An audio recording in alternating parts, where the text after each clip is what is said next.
আপনারা জানেন যে গত 5ই আগস্ট সরকার পতনের পরে যখন বাংলাদেশে পুলিশ বিভাগের বিভিন্ন র্যাঙ্কের সদস্য, পুলিশ হেডকোয়ার্টার্স, ডিএমপি এই সদস্যরা তখন কর্মস্থলে ছিলেন না। তখন ওই সময় ঠিক কোনো সরকারও ছিল না।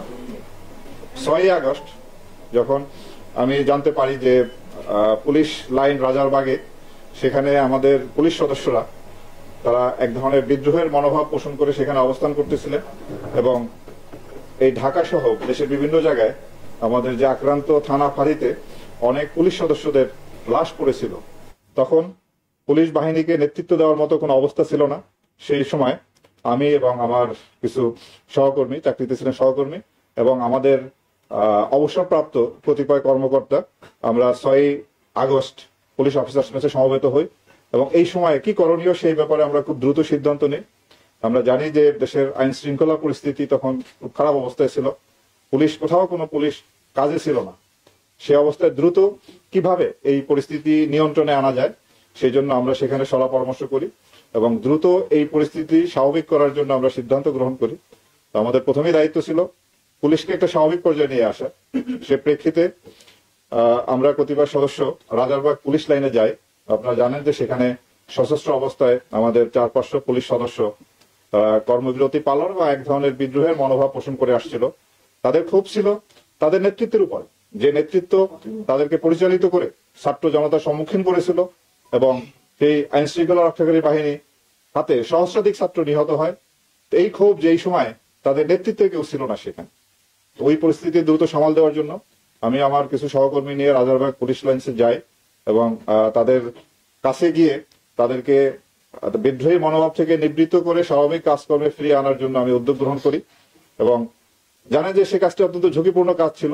তারপরও সেই ঝুঁকি নিয়েও দেশের বৃহত্তর স্বার্থে এবং পুলিশ বাহিনীর স্বার্থে সে দায়িত্ব তখন আমরা পালন করি এবং এরপরে আমাদের পুলিশ সদস্যদের বেশ কিছু মৃতদেহ বিভিন্ন থানায় পড়েছিল। তা আমরা কয়েকটি গ্রুপে বিভক্ত হয়ে সেখানে আমাদের টিম পাঠাই এবং সেই মৃতদেহগুলিকে আমরা রাজারবাগ পুলিশ লাইনে নিয়ে আসা এবং সেগুলির পোস্টমর্টেম করা এবং তারপরে সৎকারের প্রয়োজনীয় ব্যবস্থা গ্রহণ করে তাদের আত্মীয় স্বজনের কাছে হস্তান্তরের জন্য আমরা উদ্যোগ গ্রহণ করি। এরপরে আইন শৃঙ্খলা পরিস্থিতি স্বাভাবিক রাখার জন্য আমরা কাজ করে যাচ্ছি এবং আপনারা জানেন যে 8ই আগস্ট ইন্সপেক্টর জেনারেল এবং ডিএমপির পুলিশ কমিশনার এবং আমার পদায়ন হয় এবং 8 তারিখ আমি ডিজি র্যাবের দায়িত্বভার গ্রহণ করি। তো সেই প্রেক্ষিতে সেই থেকেই আমরা আইন শৃঙ্খলা পরিস্থিতি স্বাভাবিক রাখার জন্য কাজ করে আসতেছি। আপনারা জানেন যে আইন শৃঙ্খলা পরিস্থিতি একটা চ্যালেঞ্জের মধ্যে আমরা ছিলাম। বাংলাদেশ পুলিশের সদস্যদের তাদের যে নিয়মিত কর্মে নিয়োজিত হওয়ার ক্ষেত্রে বেশ কিছুদিন সময় লেগেছে। ওই সময় আইন শৃঙ্খলা পরিস্থিতি খারাপ ছিল, বিভিন্ন জায়গায় ডাকাতি ছিনতাই সংগঠিত হয়েছে। বাট আমি জনগণকে ধন্যবাদ জানাবো, ওই সময় তারা নিজেরাই দায়িত্ব পালন করে এই অপরাধ দমনের জন্য এবং তারা এলাকায় পাহারা দিয়ে পরিস্থিতি নিয়ন্ত্রণ আনার জন্য চেষ্টা করছে। তো যাই হোক, তারপর আপনার সরকার দ্রুত পদক্ষেপ গ্রহণ করার ফলে আইন শৃঙ্খলা বাহিনী খুব দ্রুতই কর্মে ফিরে আসে। তো আমাদের জন্য তখন বেশ কিছু চ্যালেঞ্জ ছিল। প্রথমেই ছিল আনসার বিদ্রোহ, এরপরে বিভিন্ন দাবি দাওয়া নিয়ে বিভিন্ন গ্রুপ রাস্তাঘাট অবরোধ করে তাদের দাবি দাওয়া জানাতে থাকে। সেই পরিস্থিতি মোকাবেলা করা আমাদের জন্য একটা চ্যালেঞ্জের বিষয় ছিল। এছাড়া যে গার্মেন্টস ক্ষেত্রেও বিশেষ করে সাভার, আশুলিয়া, গাজীপুর এই এলাকায় অনেক সমস্যা ছিল, যে সমস্যা এখনো বিরাজমান আছে। এবং এরপরে আপনার পল্লী বিদ্যুতে একটা সমস্যা দেখা দিয়েছিল, সেখানেও একটা বিদ্রোহের ভাব ছিল কতিপয় কর্মকর্তা। তো আমরা দ্রুতই সেখানে আইনগত ব্যবস্থা গ্রহণ করে পরিস্থিতি আমরা স্বাভাবিক পর্যায়ে নিয়ে আসি। তো আইন শৃঙ্খলা পরিস্থিতি আপনার মোটামুটি সেই গত 4 মাসে আমরা পরিস্থিতি ভালো রাখার জন্য চেষ্টা করে আসছি। কিছুটা উন্নতি হয়েছে, তবে আমি মনে করি এখনো প্রত্যাশিত লেভেলে যায়নি। জনগণ যারা আশা করেন যে পর্যায়ে আইন শৃঙ্খলা তারা চান, সেই পর্যায়ে আমরা এখনো পৌঁছতে পারি নাই। তবে আমরা আপ্রাণ চেষ্টা করে যাচ্ছি যাতে আইন শৃঙ্খলা পরিস্থিতি স্বাভাবিক অবস্থায় রাখা যায়। প্রিয় সাংবাদিক বৃন্দ, আপনারা জানেন যে র্যাব প্রতিষ্ঠা থেকেই র্যাব আইন শৃঙ্খলা উন্নয়নে এবং অবৈধ অস্ত্র উদ্ধার, মাদক উদ্ধার, শীর্ষ সন্ত্রাসী গ্রেপ্তার এই ধরনের কার্যক্রমে আমরা নিয়োজিত ছিলাম এবং এই পর্যন্ত আমরা বেশ আমাদের এই কাজে সাফল্য আছে। আমরা প্রায় 14,500 অধিক আসামি, অস্ত্র মামলার আসামি আমরা গ্রেপ্তার করি এবং 20,000-এরও বেশি অস্ত্র উদ্ধার করতে আমরা সক্ষম হই। মাদক উদ্ধারের ক্ষেত্রেও আমরা প্রায় 6,292,5 লক্ষ টাকা মাদক এই পর্যন্ত আমরা উদ্ধার করি র্যাব সৃষ্টির পর থেকে, এবং প্রায় 1.5 লক্ষ মাদক অপরাধীকে আমরা গ্রেপ্তার করতে সক্ষম হই। এছাড়াও শীর্ষ সন্ত্রাসী গ্রেপ্তার, চরমপন্থীদের বিরুদ্ধে আমাদের অনেক সাফল্য আছে। আমরা এই পর্যন্ত প্রায় 340 জনের উপরে চরমপন্থীকে বিপুল অস্ত্রসহ আমরা গ্রেপ্তার করতে সক্ষম হই। আমরা সুন্দরবনে যে জলদস্যুদের একটা প্রভাব ছিল, জলদস্যু দ্বারা ওই এলাকা আক্রান্ত ছিল, সেই জলদস্যুদেরকে বিরুদ্ধে অভিযান পরিচালনা এবং পরবর্তীতে তাদেরকে আমরা আত্মসমর্পণের উদ্যোগ নেই, এবং তার আত্মসমর্পণ করার ফলে ওই এলাকার অপরাধ কিছুটা নিয়ন্ত্রণে আসে। আমরা মোবাইল কোর্ট পরিচালনা করে আসছি। সামাজিক নিরাপত্তা নিশ্চিত করার জন্য আমরা বিভিন্ন সময় এই কাজগুলো আমরা এখনো চলমান আছে। আমাদের বিভিন্ন ধরনের আইন শৃঙ্খলা উন্নয়নের পাশাপাশি এবং আইন শৃঙ্খলাটা যাতে সাস্টেনেবল থাকে সেই জন্য সেই কাজগুলো আমাদের নিয়মিতভাবে আমরা করে আসছি। এবং এই পর্যন্ত আপনারা জানেন যে র্যাব সৃষ্টির পর থেকে এই পর্যন্ত 35 জন র্যাব সদস্য তাদের দায়িত্ব পালনের ক্ষেত্রে গিয়ে নিহত হয়। আমরা র্যাবের যে সদস্যদের আভ্যন্তরীণ শৃঙ্খলার ব্যাপারে আমরা একটি কঠোর অবস্থানে আছি। আমরা র্যাবের যে সমস্ত সদস্য তারা আইন হাতে তুলে নেওয়া কিংবা তারা যদি অপরাধ কর্মে জড়িত হয়, আমরা তাৎক্ষণিকভাবে তাদের বিরুদ্ধে আমরা কঠোর ব্যবস্থা নেই। এই পর্যন্ত প্রায় র্যাবের 58 জন কর্মকর্তা এবং 4,235 জন সদস্যকে শৃঙ্খলা ভঙ্গের জন্য অভিযুক্ত করে তাদের বিরুদ্ধে শাস্তিমূলক ব্যবস্থা নেওয়া হয়। এবং আপনারাও জানেন যে গত 5ই আগস্ট পরবর্তী অন্তর্বর্তীকালীন সরকার দায়িত্ব নেওয়ার পরে আমরা আমাদের র্যাব বাহিনীর কিছু সদস্য যারা অপরাধমূলক কার্যক্রমের সঙ্গে জড়িত হয় তাদের বিরুদ্ধে আমরা কঠোর ব্যবস্থা নেই। এই পর্যন্ত 16 জন সদস্য, গত 4 মাসে 16 জন র্যাব সদস্যকে আটক করা হয় এবং তাদের বিরুদ্ধে ডাকাতি, চাঁদাবাজি, মাদক ব্যবসার সাথে সম্পৃক্ততার অভিযোগে এবং ছিনতাইয়ের অভিযোগে তাদেরকে আটক করা হয় এবং তাদের বিরুদ্ধে ফৌজদারি মামলা দায়ের পূর্বক আইনানুগ ব্যবস্থা গ্রহণ চলতেছে। 5ই আগস্ট পরবর্তী সময় আমরা আইন শৃঙ্খলা উন্নয়নের জন্য যে কাজ করেছি সে বিষয়ে আপনাদেরকে অবহিত করতে চাই। ছাত্র জনতার উপরে যে এক ধরনের সন্ত্রাসীরা আইন শৃঙ্খলা রক্ষা বাহিনীর পাশাপাশি তাদের উপরে গুলি বর্ষণ করেছিল, তো এই ধরনের অভিযোগে আমরা প্রায় 30 জনের উপর চিহ্নিত করি ভিডিও ফুটেজ দেখে, এবং তাদেরকে আমরা গ্রেপ্তার করতে সক্ষম হই। এবং ছাত্র জনতার উপরে গুলি করার জন্য যারা হুকুমদাতা বা এই সংক্রান্ত যে মামলাগুলি রুজু হয়েছে সেই মামলায় এ পর্যন্ত আমরা সর্বমোট 4 জন সাবেক মন্ত্রী, 17 জন সাবেক এমপি, 40 জন সাবেক মেয়র, উপজেলা বা ইউনিয়ন পরিষদের চেয়ারম্যান সহ 40 জন কাউন্সিলর বা মেম্বার 16 জন, এবং এছাড়াও বিভিন্ন রাজনৈতিক সংগঠন যারা ওই সন্ত্রাসী কার্যকলাপে জড়িত ছিল তাদের 183 জন সহ সর্বমোট আমরা 353 জনকে গ্রেপ্তার করতে সক্ষম হই। এবং আমাদের এই অভিযান অব্যাহত আছে এবং যারা বাকি আছে মামলার যারা আসামি তাদেরকে গ্রেপ্তার পূর্বক আইনের আশ্রয় নেওয়ার জন্য আমরা পদক্ষেপ গ্রহণ করেছি। আপনারা জানেন যে ছাত্র জনতার ওই আন্দোলনের সময় আইন শৃঙ্খলা রক্ষাকারী বাহিনীর বেশ কিছু অস্ত্র লুণ্ঠিত হয়। সেই লুণ্ঠিত অস্ত্র প্রায় 70% অস্ত্র আমরা উদ্ধার করতে সক্ষম হয়েছি। আমরা এই পর্যন্ত জুলাই বিপ্লবের পরবর্তী পর্যায়ে আমরা 1,238 জন মাদক কারবারিকে গ্রেপ্তার করি এবং 7,91,000-এর উপরে ইয়াবা উদ্ধার, 28 কেজি হিরোইন উদ্ধার এবং 58,500 বোতল ফেন্সিডিল সহ আরো বিশেষ অনেক মাদক দ্রব্য আমরা আটক করতে সক্ষম হয়েছি। আমরা জেল পলাতক আসামি, আপনারা জানেন যে 5ই আগস্ট পরবর্তী সময় বাংলাদেশের বিভিন্ন জায়গায় বেশ কিছু জেলে আসামিরা জেল ভেঙে পালিয়ে যায়। সেই পালিয়ে যাওয়া আসামিদের মধ্যে আমরা প্রায় 110 জন আসামিকে আমরা গ্রেপ্তার করতে সক্ষম হই এবং বিভিন্ন স্থান থেকে 105 জন ডাকাতকে আমরা গ্রেপ্তার করি।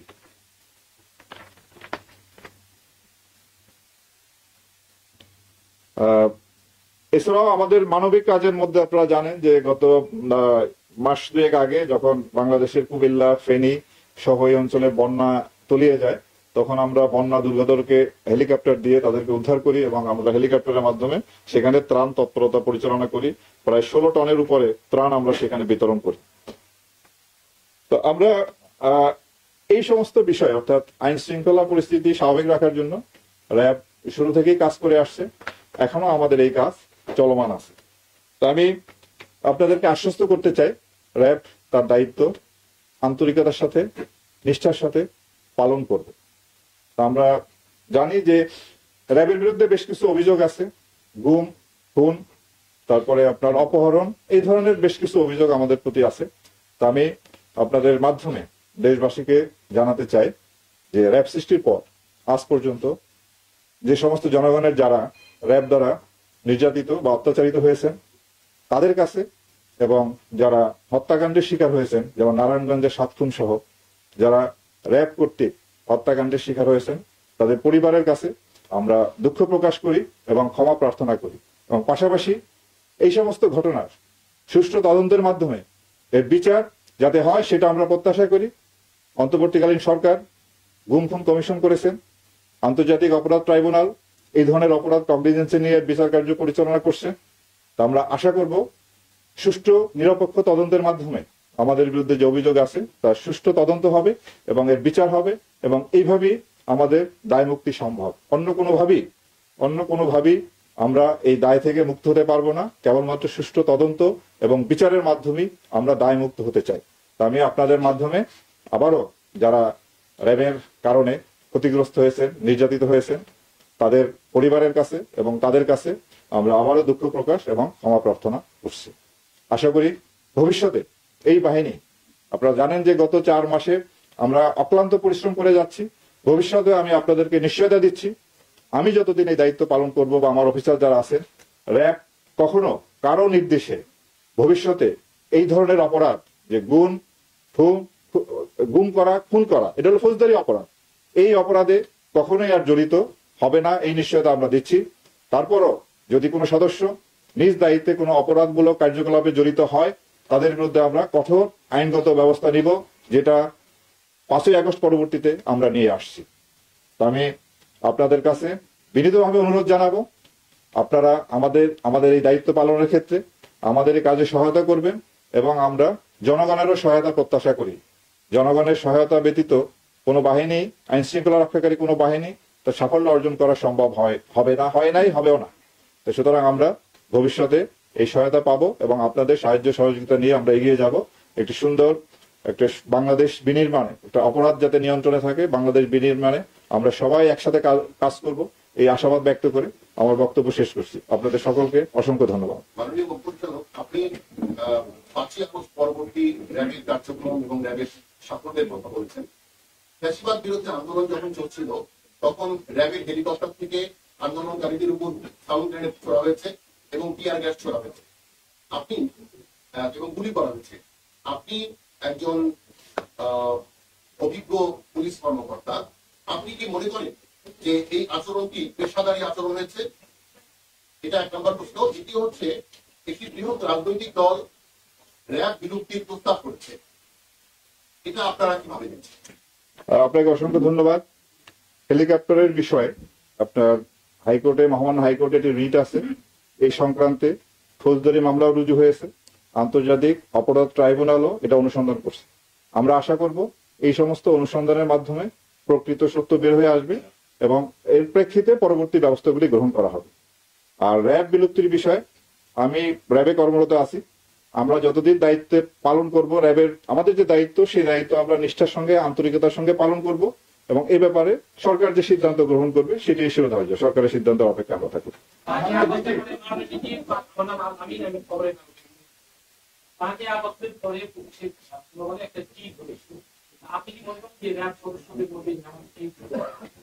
আমি 8ই আগস্টে দায়িত্ব গ্রহণ করার পর থেকে 9ই আগস্ট থেকে আমরা র্যাবকে তার স্বাভাবিক দায়িত্বে আমরা মোতায়েন রেখেছি। যখন একটা শূন্যতা ছিল, পুলিশ বাহিনী তখনও কাজে আসতে পারেনি, তো আমাদের মনোবলে চিট ধরছে এটা আমি বলবো না, আমরা যথেষ্ট উদ্যমী হয়ে আমাদের দায়িত্ব পালন করে আসছি।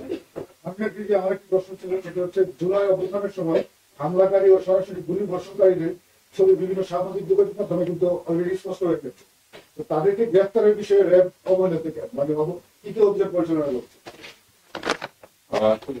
আমরা এই পর্যন্ত ভিডিও ফুটেজ দেখে আপনার একজনকে আমরা দেখেছি যে 2 হাতে 2টা পিস্তল নিয়ে যে গুলি করতেছিল পাবনায়, তাকে গ্রেফতার করেছি। যাত্রাবাড়ি এলাকায় লিটন নামে একজন ছিলেন, তাকেও আমরা গ্রেফতার করেছি, এবং এই পর্যন্ত সর্বমোট 30 জনকে আমরা গ্রেফতার করেছি, এবং আরো যারা আছে তাদেরকে আমরা গ্রেফতারের চেষ্টা অব্যাহত রেখেছি। আপনাকে বলছিলেন যে র্যাবের এই হাতটা নেই। বা কেউ কোনো সেই বিষয়ে আপনারা ব্যবস্থা নিচ্ছেন। আমরা মোহাম্মদপুরে একটি ভিডিও ফুটেজ দেখেছিলাম, 3 ঘটনা এখানে র্যাবের কর্মরত সদস্য ছিল, কিন্তু তাদের প্রতি আমরা প্রদান করা হয়।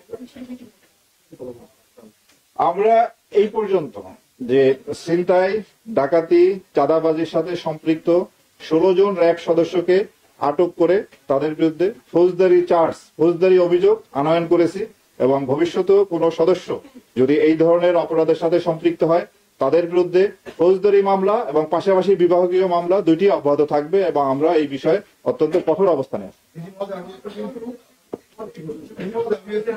জি প্লিজ প্লিজ এটা বিগত 10 বছর সবচেয়ে আলোচিত হত্যাকাণ্ডের মধ্যে রয়েছে তার মধ্যে তোকে হত্যা মামলা।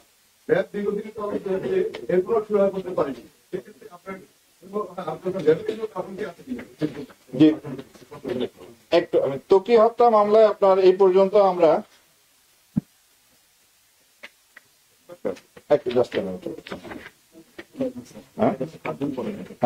আমরা সর্বমোট এর আগে 5ই আগস্টের পূর্বে আপনার 5জন আসামি গ্রেপ্তার হয়েছিল, তাদের 2 জন 164 ধারা জবানবন্দি দিয়েছিল।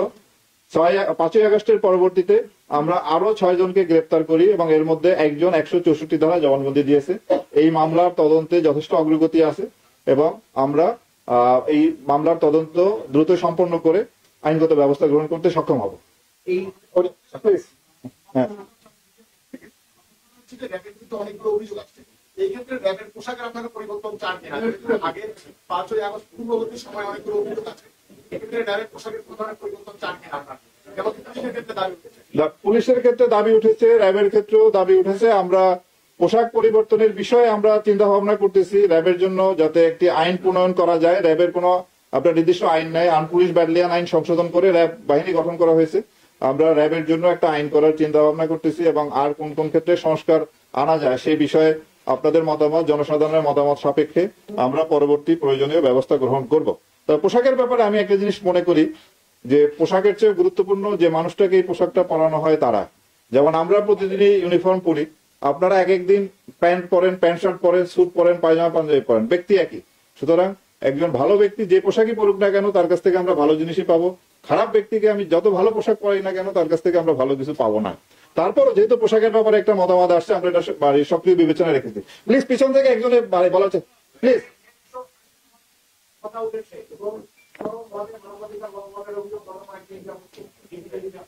আপনার যত ধরনের অভিযোগ আছে, আপনার গুমের বিষয়, খুনের বিষয়, আয়নাগর বিষয়, এটা গুম খুন কমিশন এটা তদন্ত করতেছেন। আমরা তাদেরকে সার্বিকভাবে সেই তদন্তে সহায়তা করছি এবং আমরা আশা করব এই তদন্তের ফলাফলের ভিত্তিতে একটা আইনগত ব্যবস্থা নেওয়া হবে। র্যাবে যে আয়নাঘরের যে বিষয়টা এসেছে সেটা আপনার এটা তো ছিল, আছে এবং কমিশন আমাদেরকে নির্দেশ দিয়েছেন যে যে যা অবস্থায় আছে ওই অবস্থায় রাখার জন্য কোথাও এখন কোন রকম যেন কোনো পরিবর্তন না করা হয়।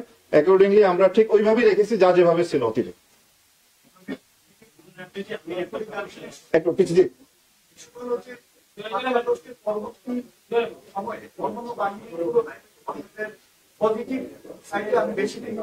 ধন্যবাদ।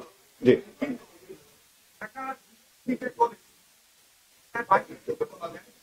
ছাত্ররা এসে যে আমরা ক্ষতিগ্রস্ত করলো, লুটপাট করলো, পরবর্তীতে ওই ঘটনাকে কেন্দ্র করে এই শিক্ষার্থীটা কলেজের শিক্ষার্থীরা সময় নিয়ে সরাসরি সোশ্যাল মিডিয়ায় দেখবো যে আমরা প্রতিশোধ নিই। এই যে দীর্ঘ 2 দিনের একটা সময়, এই ভেতরে আপনাদের ইন্টেলিজেন্স বা ডিপার্টমেন্ট কেন সক্রিয় ছিল না? কেন পরবর্তীতে এই যে ক্ষয়ক্ষতি হলো 100 কোটি টাকার সম্পদ, এই ক্ষেত্রে আপনাদের ব্যর্থতা? আপনার আইন শৃঙ্খলা রক্ষার ক্ষেত্রে আপনার আগস্ট পরবর্তী পরিস্থিতিতে আপনারা জানেন যে এখানে আইন শৃঙ্খলা রক্ষার ক্ষেত্রে আমরা যথেষ্ট সতর্ক অবস্থায় থাকি এবং যাতে কোন রকম কোনো ক্যাজুয়ালিটি না হয় সেদিকে আমাদের একটা দৃষ্টি থাকে। এই ঘটনাটিতে বিপুল সংখ্যক ছাত্ররা এই ঘটনাটা ঘটিয়েছে। সেখানে যারা উপস্থিত, যারা আইন শৃঙ্খলা রক্ষাকারী বাহিনী ছিল, সেখানে আপনার পুলিশ ছিল, র্যাব ছিল, সেনাবাহিনী ছিল, সবাই আপনার চেষ্টা করেছে। তারা তো আমাদেরই সন্তানই ছাত্ররা। সুতরাং কঠোরতম ব্যবস্থাগুলি বাস্তবতার কারণে সেখানে নেওয়া সম্ভব হয়নি, বাট পরবর্তীতে আলাপ আলোচনার মাধ্যমে এবং আইনগত প্রক্রিয়ার মাধ্যমে এর একটা সমস্যার আপাতত সুরাহা করা গেছে। বাট ভবিষ্যতের ক্ষেত্রে আমরা এই ধরনের পরিস্থিতিতে আরো সতর্ক থাকবো, যাতে এই ধরনের বড় ধরনের কোনো দুর্ঘটনা না ঘটে এবং ব্যাপক ক্ষয়ক্ষতি না হয়। এটা শেষ প্রশ্ন, প্লিজ। আমরা এর আগে দেখেছি যে পুলিশের সাথে র্যাবের আসামি ধরা নিয়ে এক ধরনের প্রতিযোগিতা ছিল, সেটি এখন কমেছে। তারপরও সম্প্রতি একটি ঘটনা র্যাবকে আরো ভিন্ন জায়গায় নিয়ে গেছে, বিশেষ করে বগুড়ার যে ঘটনাটি, যে মাকে হত্যার দায়ে ছেলেকে অনুমান নির্ভর গ্রেপ্তার, তাকে রিমান্ডে নেওয়া, এই বিষয়গুলো আপনি থাকার পরে তো চেঞ্জ হচ্ছে না। না, এটি আপনার জানেন যে কাজ করতে গেলে কিছু ভুলভ্রান্তি হয়। তো আমরা এই কাজ না করলে ভুল হয় না, বাট কাজ করতে গেলে ভুলভ্রান্তির সম্ভাবনা থাকে। তো এই ক্ষেত্রে যাতে ভুলভ্রান্তি ভবিষ্যতে না হয় সেক্ষেত্রে আমরা সতর্ক থাকব। এবং বগুড়ার এই ঘটনায় সে পেশাদারিত্বের পরিচয় না দেওয়ার কারণে ওই অফিসার, এটা তদন্ত চলতেছে, এর উপর আমরা তদন্ত করতেছি এবং তদন্ত পরে আমরা পরবর্তী ব্যবস্থা গ্রহণ করবো। জানতে চাই, জি, আমরা বিভিন্ন সময় সমস্ত গণমাধ্যম কর্মীরা আপনাদের যে কোনো ব্রিফিং হোক সর্বক্ষেত্রে কিন্তু আমরা এসে হাজির হই, আপনাদের কথাগুলো মানুষের সামনে তুলে ধরি। কিন্তু প্রেক্ষাপটটা একটা যে আসুন তো আইনশৃঙ্খলা বাহিনীর পক্ষ থেকে এই গণমাধ্যম কর্মীরা যে বিভিন্ন জায়গায় নিউজ কালেকশন করতে, ইনভেস্টিগেশন রিপোর্ট করতে গিয়ে যে হ্যাসেলের শিকার হয়, সেক্ষেত্রে আপনার অবস্থানটা কি থাকবে আপনি যোগদানের পর থেকে? আমরা অবশ্যই গণমাধ্যম কর্মী যারা আছেন এবং সাংবাদিকতা একটা মহান পেশা এবং একটি গণতান্ত্রিক দেশে সাংবাদিকরা যদি সুষ্ঠুভাবে ভয়ভীতির ঊর্ধ্বে থেকে কাজ করতে না পারেন তাহলে সেই দেশের গণতন্ত্রের কোয়ালিটি নিয়ে প্রশ্ন থেকে যায়। তা আমরা আশা করব আমাদের সাংবাদিক বন্ধুরা ভয়ভীতির ঊর্ধ্বে থেকে আপনাদের পেশাগত দায়িত্ব পালন করবেন এবং আপনাদের নিরাপত্তার জন্য আমরা সর্বাত্মক এবং সর্বোচ্চ অগ্রাধিকার দেব এবং প্রয়োজনীয় ব্যবস্থা গ্রহণ করব। হ্যাঁ, বলে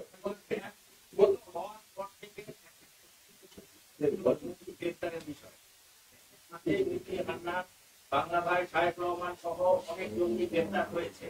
সাম্প্রতিক 5 আগস্টের ঘটনার পর থেকে একটি রাজনৈতিক মহল থেকে বলা হচ্ছে যে এই জঙ্গি গ্রেপ্তার এবং অপারেশন এটি র্যাবের সাজানো নাটক, এবং আপনার বক্তব্যেও কিন্তু র্যাবের যে জঙ্গি গ্রেপ্তারের বিষয়ে যে অসাধারণ ভূমিকা ছিল,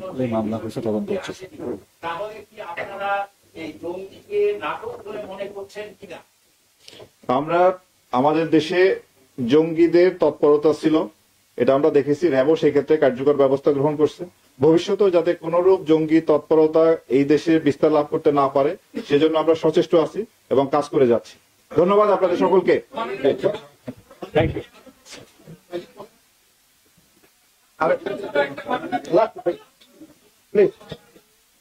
আপনি তো করছেন প্রশ্ন, একটা নতুন প্রশ্ন নেই। হ্যাঁ, এটা শেষ প্রশ্ন, শেষ প্রশ্ন বলেন। হ্যাঁ, বলেন। হ্যাঁ, মিডিয়া প্রপাগান্ডা চালানো হচ্ছে বাংলাদেশের এই দলভাগে এবং আমাদের দেশের কিছু এটা কুস্তি দিচ্ছে, এদের বিরুদ্ধে আপনাদের কোনো অবদান? হ্যাঁ, প্লিজ। অপরাধ ট্রাইব্যুনালে এখন পর্যন্ত যে অভিযোগগুলো জমা করেছে এর অধিকাংশগুলো হচ্ছে র্যাব সদস্যদের বিরুদ্ধে, মূল কমিশনও যে অভিযোগগুলো আসলে সেগুলো র্যাব সদস্যদের বিরুদ্ধে। এই তদন্তের ক্ষেত্রে ট্রাইব্যুনাল এবং কমিশন যদি র্যাবের কোনো সহযোগিতা চায়, তদন্তের ক্ষেত্রে আপনারা সেটা করবেন কিনা? দ্বিতীয়ত হচ্ছে 5 আগস্টের ঘটনায় পুলিশের মতো র্যাবেরও অনেক অস্ত্র লুণ্ঠিত হয়েছে, আপনারা কি পরিমাণ অস্ত্র লুণ্ঠিত হয়েছিল এবং কি পরিমাণ অস্ত্র আমাদের 100 সক্ষমতা না থাকার কারণে আপনারা এরই মধ্যে প্রমাণ করেছেন যে সাগররুনি হত্যা মামলা তদন্ত আপনাদের সক্ষমতা নেই। তাহলে আপনারা কেন এই মামলাটা আদালতে জানাচ্ছেন না? আমি আগে আপনারটা দিয়ে শেষ করি, আমি শুরু করি আপনার প্রশ্ন দিয়ে। আপনার প্রশ্নটা ছিল আমাদের 168টি অস্ত্র লুণ্ঠিত হয়, এর মধ্যে আমরা 90টি অস্ত্র উদ্ধার করতে সক্ষম হই, আর 12,000 অ্যামিনিশন আমাদের লুণ্ঠিত হয়, 7,000 আমরা উদ্ধার করেছি। বাকি অস্ত্র এবং অ্যামিনিশন উদ্ধারের জন্য আমাদের প্রক্রিয়া অব্যাহত আছে। আর এছাড়া এর বাইরে পুলিশেরও আমরা বেশ কিছু অস্ত্র উদ্ধার করেছি। সাগররুনির মামলার বিষয় এটি একটি গুরুত্বপূর্ণ মামলা। এই মামলার তদন্তে আশানুরূপ ফল এখানে না হওয়ার ফলে আমরা এটা আদালতকে অবহিত করি। আদালত এই মামলা তদন্তের জন্য একটি উচ্চতর কমিটি গঠন করে দিয়েছে। এখন ওই কমিটি এই মামলার তদারকি করছে এবং আশা করি এখানে আমরা ভালো সফলতা পাবো। একজন সদস্য আছে কমিশনে আমরা আইনত বাধ্য, আইনত বাধ্য এই ধরনের কমিশন বা আদালতকে বা যে কোনো ধরনের এই ধরনের আদালত এবং আইনের যে নির্দেশ সেটা আমরা মানতে বাধ্য, এবং আমরা সর্বাত্মকভাবে আমরা নিজেরাও চাইবো যে এই বিষয়গুলি, এই অপরাধগুলির সুষ্ঠু তদন্ত এবং বিচার হোক, এবং আমরা আপনার কমিশন এবং ট্রাইব্যুনালকে সর্বাত্মকভাবে আমরা সহায়তা করব। আপনাদের অসংখ্য ধন্যবাদ এখানে উপস্থিত হওয়ার জন্য, আপনাদেরকে অসংখ্য ধন্যবাদ। আশা করি আপনাদের এই সহযোগিতা আমাদের প্রতি অব্যাহত থাকবে। ধন্যবাদ।